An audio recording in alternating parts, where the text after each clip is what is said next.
Hey everyone, welcome back to the channel, your number one source for income-oriented investing. Let's go over the covered call ETF landscape on the US stock market now. Before we do that, let's take a quick look at what the markets have done in the last month. And for the record, I'm filming this on October the 9th, which was a pretty crappy day, but then near the end of the day, everything started going up again. So S&P 500 in the last month of 3.42%. The markets are on fire, guys. The NASDAQ, unbelievable, over 5% in 1 month. AI tech stocks are on fire. Gold is on fire, up 9.54% in 1 month. Bitcoin as well, up 8.4% in the last month. So markets, everything is at an all-time high, guys. And of course, you know what's going to happen, right? The stock market crash, conversations and articles and news, people are it's just gonna start going, right? The rumors are gonna start, but stay focused. Personally, I'm just gonna keep buying every single month forever. That's my strategy. So now let's go over the high yield landscape in the US. We have so many funds to choose from. Of course, we're gonna stick more with the index based ones, the ones where I feel are more designed for the core positions of your portfolio. So before we do that, I want to tell you about Tap Alpha because they just launched a NASDAQ 100 version of their T-SPY ETF, basically. So in case you didn't know, Tap Alpha has one of the best performing S&P 500 cover call ETFs, if not the best performing one in T-SPY. Very consistent, 14% yield approximately monthly distributions, and they finally just released TDAC, the NASDAQ 100 version. It's off to a strong start with already 16 million in assets almost. It has the same management ratio, by the way, the expense ratio as T-SPY. And the first distribution has not been declared as of yet, but it will be very, very, very soon. And I have a feeling it's going to be very, very nice yield. We'll see what happens. But just for fun, I did a comparison TDAC versus the Qs. How is TDAC doing so far? I know it's only been not very long, guys. But so far, so good. You could see that so far it is actually outperforming the index, the NASDAQ 100, which is a very, very good sign. So TDAC will use, guys, the same strategy of T-SPY. Basically, they're going to actually hold the Qs, right? They're actually going to hold QQQ and write a daily covered call on it, or a 0DT covered call on it. And we'll take a look at T-SPY and TDAC performance later. Of course, TDAC we can't because we don't have much data on it, but for T-SPY we have plenty, so we'll check that out. So let's start with what I feel are the big cap diversified US ones. So these don't exactly fit in an S&P or NASDAQ 100 category. So I'm talking about JEPI, I'm talking about Bali, and I'm talking about YMAX, the yield max all in one. So JEPI, I believe, still the most popular one.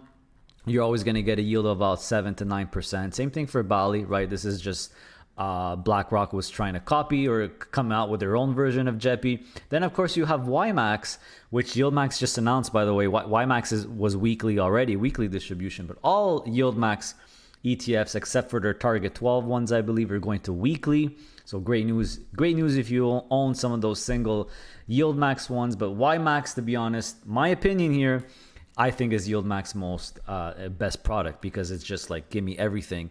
The more YieldMax ETFs come out, they'll be added in here. So YMAX is kind of getting into a similar to a concentrated NASDAQ, concentrated S&P 500, if you will. So I did decide to put it in the same category as JEPI, Bali, and YMAX, of course. So if we do the total return comparisons between the three, it's not even close. JEPI's in last place. Bali is beating it every step of the way. But YMAX is just destroying, right? Obviously, it's because of the stock selection. It's more concentrated in the more high yield innovation names. And I also put GPIX here as a benchmark so you could see how a classic S&P 500 cover call ETF is doing against YMAX, and it's still not even close. YMAX is just doing really, really well, guys. Keep in mind these performances are simulating that you're reinvesting the distributions. Moving on to the classic, what I like to call the classic S&P 500 cover call ETFs on the US market. You have GPIX, of course. This is the one I use always as a benchmark for other S&P 500 cover call ETFs. A pretty consistent approximate 8% yield. paid out monthly.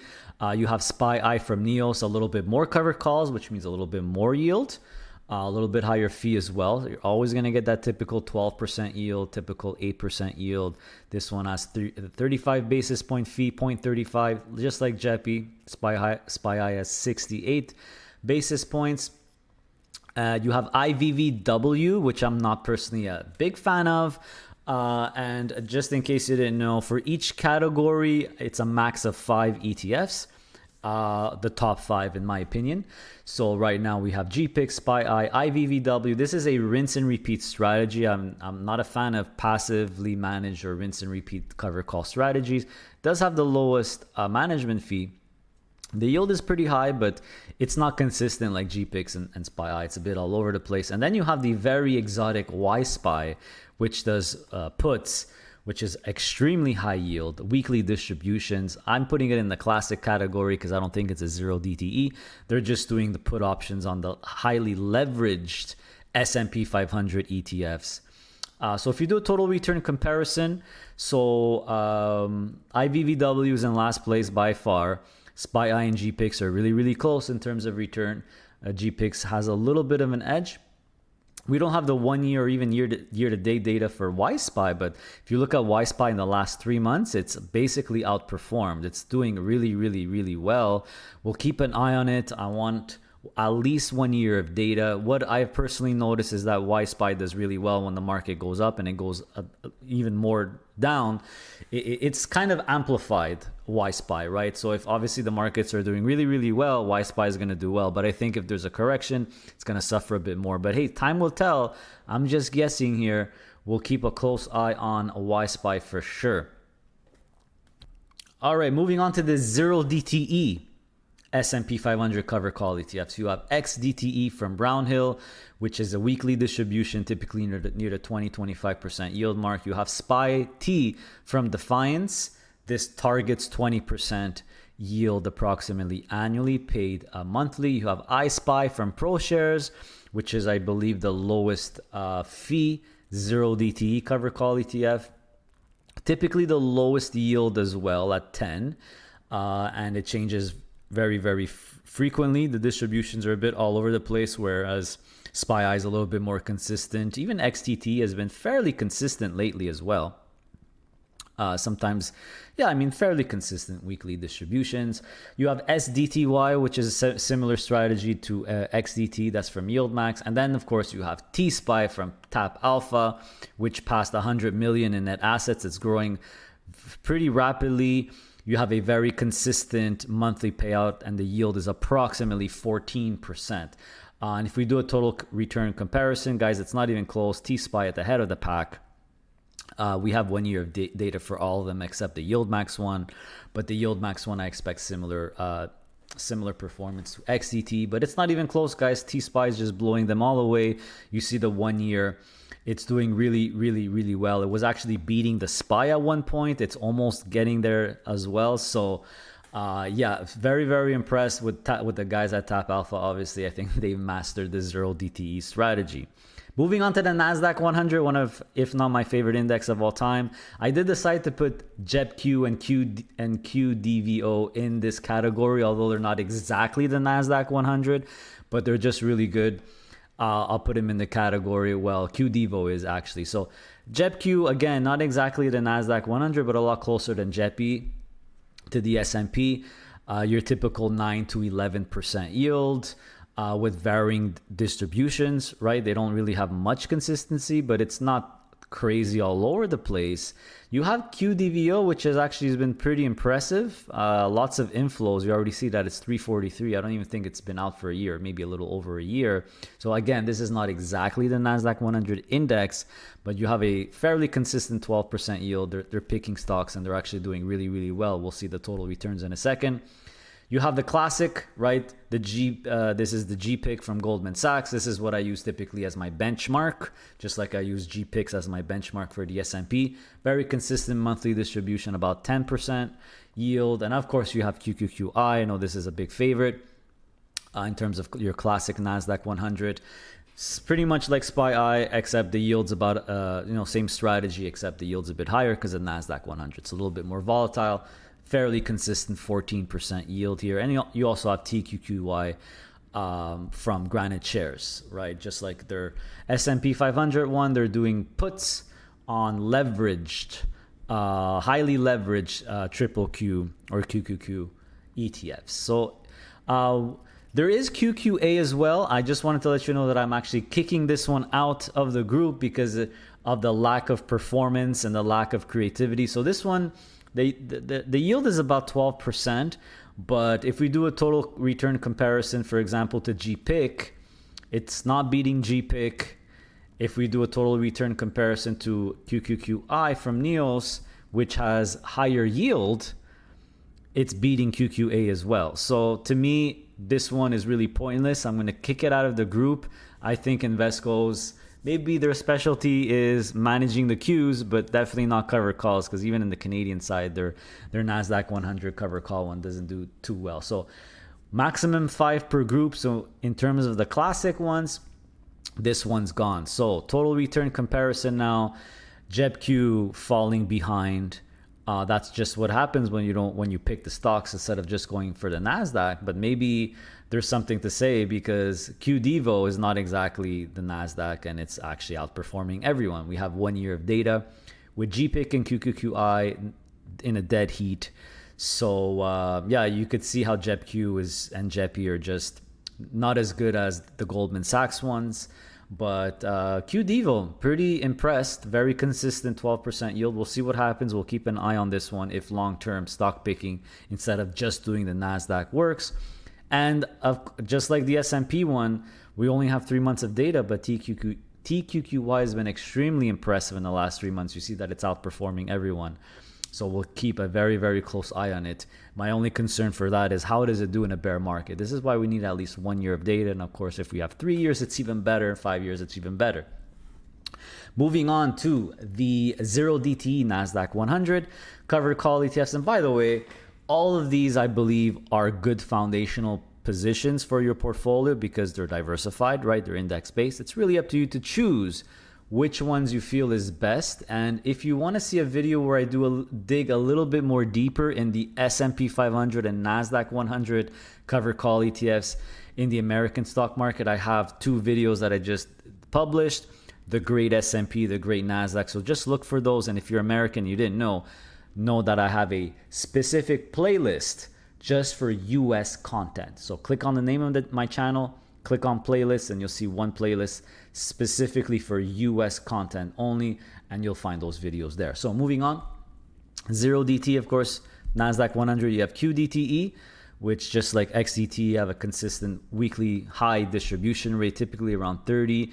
QQQT, same thing as SPY-T, they target 20%, paid out monthly. You have IQQQ Pro Shares, which again, distributions all over the place, typically a bit lower. You have the 12-month average here at 11.73. QDTY from YieldMax, similar to QDTE. And of course, the new entry here is TDAC. I'm very excited to see how this one performs. Like I showed you before, very strong performance so far, outperforming the Qs. We'll see what happens. First distribution should be out soon. And we also have a new player to the game, which I'm going to be monitoring closely.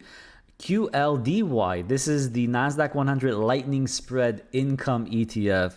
Looks like they're paying twice weekly. So we don't have a daily yet. I think they're trying to do that, daily payer. But now we have one that pays twice a week. I believe it's, what is it, Tuesday and Thursday or something like that? I have no idea, but definitely going to keep a close eye on this one to see how it performs. We don't have much data because it's new. It's heating up right in the 0DT space. Of course, we'll only keep the top 5. So if we look at the performance, again, TDAC, we don't have any data yet, but you could clearly see that IQQQ and even QDTE. Now, IQQQ seems to have taken the 1 year edge now off of QDTE. It's very, very, very close though. So yeah, you see that QDT, IQQQ ahead of the pack, but I have a strong suspicion. Strong suspicion TDAC is going to be number 1. We'll see what happens, and again, we'll keep our eye on this one as well. So QQQY as well is not gonna. It has been kicked out a long time ago from Defiance, by the way. In case you're asking, because of the poor performance, you could see here versus QDT on how poor it is. So we'll keep our eye on QLDY, and maybe this idea will work better. We'll have to wait and see. All right, that's it for the indexes, the two biggest and what I feel are the best indexes in the US. Of course, there are the Russell 2000 ones, but I can't be here all day talking and showing you every single one because there's just so many. Let me just quickly go through the ones I feel or not index based, but are maybe could be ones to consider. You have GIAX if you want something more global, and by the way, these are still income oriented. Most of them are cover call as well. Still have all SVOL from Simplify. I think it's losing a little bit of its whatever mojo. Because the strategy has been changed. I haven't really looked at this one often, but if you can't beat a simple S&P 500 cover call ETF, I personally don't see the point why I would get something exotic like this. YieldMax, right? YieldMax is moving everything to weekly. They have just a million types of ETFs here. You could check them out. Don't forget to check them out as well. There's Curve as well, right? They have some single stock cover call ETFs. And I guess they have new ETFs here, silver, gold. I did not know that, so good thing I opened this. Silver enhanced, gold enhanced. Well, look at that. I wonder why is it called enhanced? Do they have some leverage in there? I'll have to check it out. We'll see what happens here. But they have a technology one, and they have some single stock ones as well. Rex shares as well. They have 4 so far. Cover call ETFs that invest in one stock that have a little bit of leverage. That's my favorite type of fund. So this is the first cover call ETFs in the US where they use a little bit of leverage, but unfortunately only on these 4 stocks: Strategy, Tesla, Nvidia, and Coinbase. In terms of their classic cover call ETFs, they're mostly technology and crypto ones. You have FEPI for classic tech, you have AIPI for AI tech, and you have SEPI for crypto, which we'll see in a second. And there's a bunch of other ones, guys. I mean, there's a million providers, cover call ETFs now on the US stock market. You have Vista Shares, which has target 15 ones. So they all target 15% yield a year. You have one that tracks Warren Buffett's companies. You have one that tracks Bill Ackman's companies. You have another one, I guess they just launched, Drunken Millers, who's another famous billionaire investor. There's Nest Yield as well. I just discovered this one. They have 3 cover call ETFs, which seems to me that they focus a lot on technologies. So there's just so many of them. So make sure you check these out in case you want something to complement your NASDAQ or S&P 500. Any one of these could be good. There's no right or wrong in investing, but I just can't cover them in depth, all of them, or else I would be here all day. In terms of Bitcoin, you have YBTC, BTCI from Neos. You have Biddy and Baggy from Amplify. You even have this crazy one that's came out called BitK. I'm actually going to do a Q&A with Mr. Tuttle to discuss this one. As soon as I saw this first distribution rate of a 322%, it's like, what? So we'll see what happens with that one. Granite Shares also has one, XBTY, where they're doing, I guess, puts on highly leveraged ones. That's why you see these crazy yields. Of course, you have Maxi, which is income oriented, but they're not doing cover calls on the Bitcoin. So you have more Bitcoin upside. If we do a total return comparison, Maxi's still in first place, which makes sense because if Bitcoin keeps going up and you're not doing cover calls, you're going to be the winner. But in terms of the other ones here, your classic one, it looks like YBTC is doing actually pretty well year to date. 1 year, the other ones we don't have 1 year, but Biddy, Baggy, approximately the same return near the 6.4 and 6.1, and looks like XBTY not doing that well. We have 3 months of data and it doesn't look that great. So maybe that particular strategy doesn't work well on the Bitcoin. If you want Bitcoin related companies, you have SEPI, you have Blocks, and you have LFGY, right? So these are all strategies going to be in there, and miners and things like that. Block, Coinbase, And if you want some strategy, of course, you have Misty, you have MSII. There's a bunch of other ones. I have a video that goes through all of them. You know that my personal favorite, because of that leverage, is going to be MSII, but Misty just became a lot more interesting, I guess, because now it's going to go to weekly, right? And of course, this is really max income, maximizing income, so you're giving up a lot of upside with Misty. But hey, I know a lot of people that are all in on Bitcoin, but they need money to pay their bills, and they like Misty because it gives them maximum income. So that's it for this month's review, everyone. I know there's probably plenty of covered call ETFs that I missed. If you think there's any that I missed that should be mentioned, let me know in the comment section below. But of course, I'm always going to focus on the index-based ones and make you guys aware of how that's going, how the total returns are going. And because I strongly believe those are really some of the best ones as core foundational positions for your portfolio. So thanks for watching, everyone. Stay safe, stay passive, stay honorable. See you next time.